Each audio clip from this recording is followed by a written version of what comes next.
So you've been recording guitar and maybe it doesn't sound too great, or it's taking ages to track things and get things to sound good.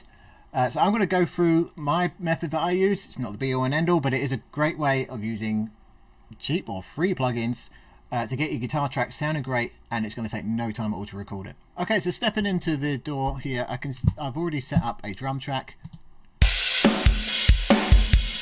Pretty basic.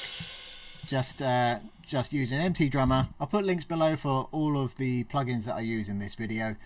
This empty drummer is a great little freebie here. It's got loads of pre-made grooves, and I've just dragged a few bits in and just added a compressor just to bring up the sound.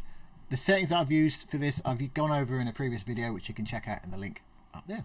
Okay, so first of all I'm going to lay down a mega basic bass line just to set the stage here.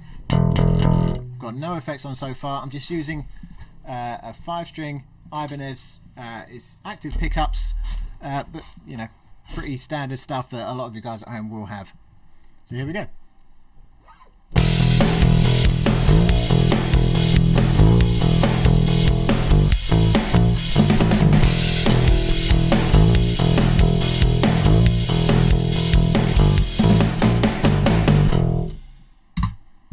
Cool. That was my bass track. Mega easy.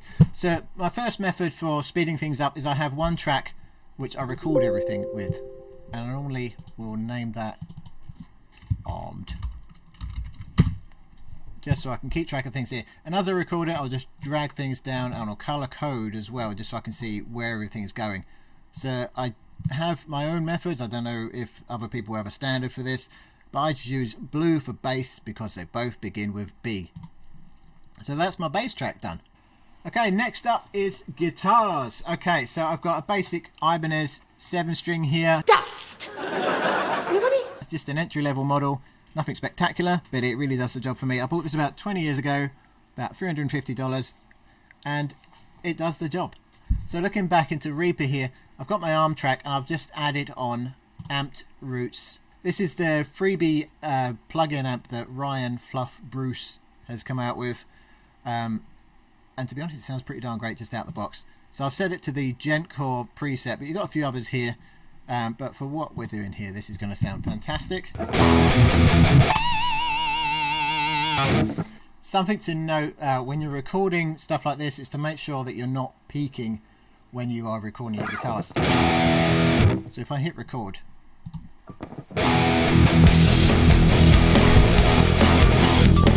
so you can see on the wave there, everything is within the box. If I turn my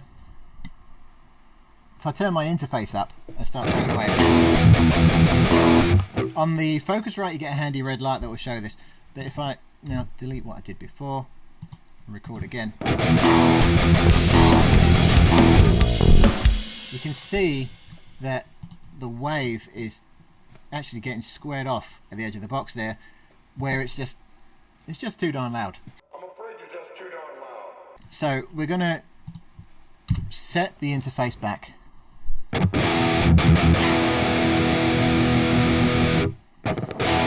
And don't worry if it sounds quiet in the mix just now. If it's really hard to concentrate, you can turn the other instruments down just while you're tracking your guitars. But we can adjust things after. What's important is that we're not peaking out, because that's something you can't really fix. Okay, so with that set on here, I'm now gone back into my arm track, and I'm just going to go through, record exactly the same riff. So I'm not going to do any harmonies or anything like that, just keeping it mega basic for now. Obviously you can go back and layer those things in if you want, but for the sake of this video we'll just record the same riff.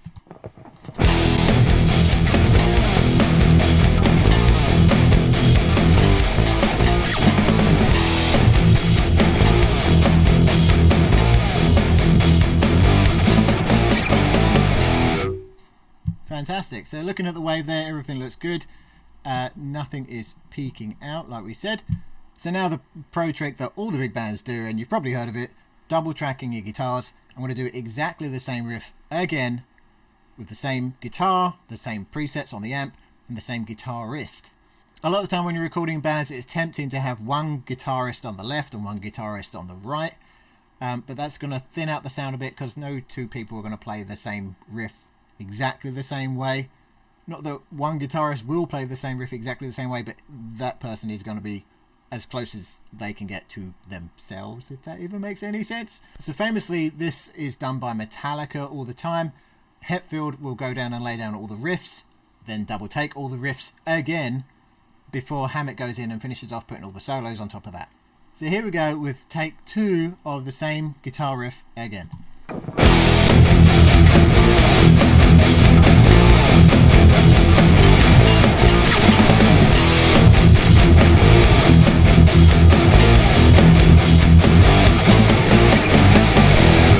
Fantastic. So we've got our guitar tracks in, we've got our bass track in, and we're just going to do a little tidy up. Just take the front off of those. I'm going to color code my tracks for my guitar to green for guitar. There we go. Next trick I'm going to do is add some effects to my bass, because at the minute it's okay, but it is just a very basic bass track. There's no effects on there. We can make that a bit more exciting. So with this effect that I'm going to add here, which is another freebie from TSE Audio. This is the Bod bass overdrive, and let's see how that sounds. Immediately a much better, slightly distorted, a little glassy sounding.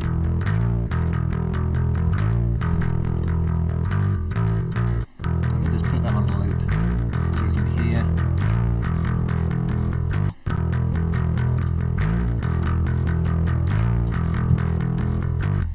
So that's with and without.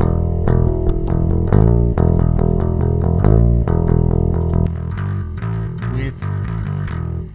So it's added some EQ. It's balanced things out a little. There's a bit of compression in there. I'm going to bring the level up on the drive.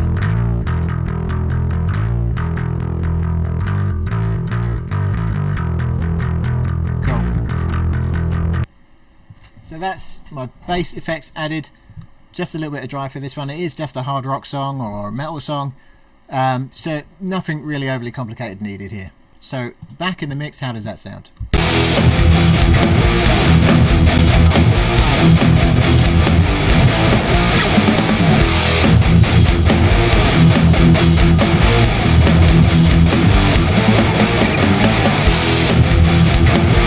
Cool. So the guitars and bass are sounding cool, but we're getting a bit of a wishy-washy in and out kind of sound. Everything is so loud at the minute that it's making the master limiter on our main track here just duck out. If there's a loud snare hit, or if there's a loud guitar chug or anything like that, it's just making things duck quite a lot. So the master limiter is a great way of boosting up quiet bits, but it's also going to do that ducking. So what I want to do is bring everything back.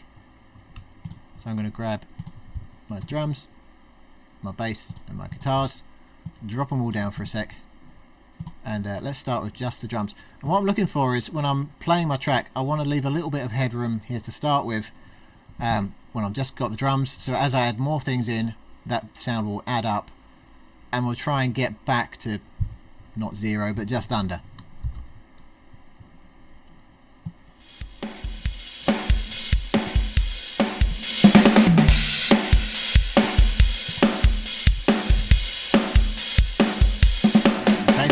Bass.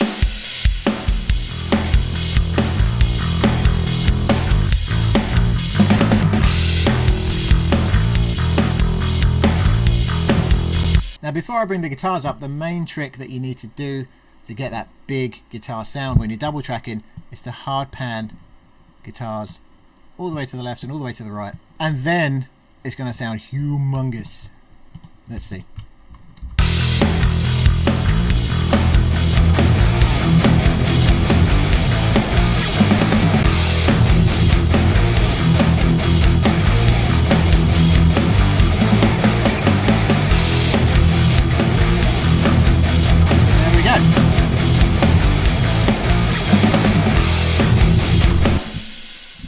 So there we go, that's sounding pretty cool.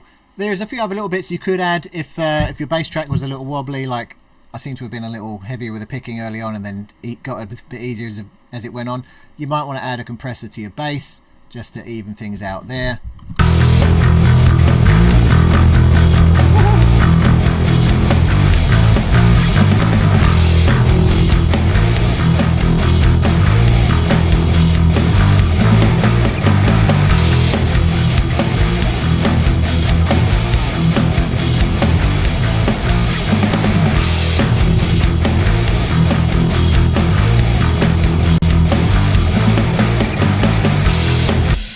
and obviously things like reverb, delay, and all that stuff will come after. But there you go. That is a mega quick, mega cheap way of recording guitars and bass and have them sound cool, using just mega basic gear, freebie plugins, and so fast as well. So hopefully if you're a guitarist or a producer, you've found this helpful. If you have, please do give the video a thumbs up, and maybe subscribe to the channel if you haven't already. Thanks for watching, and we'll see you next time. Bye bye.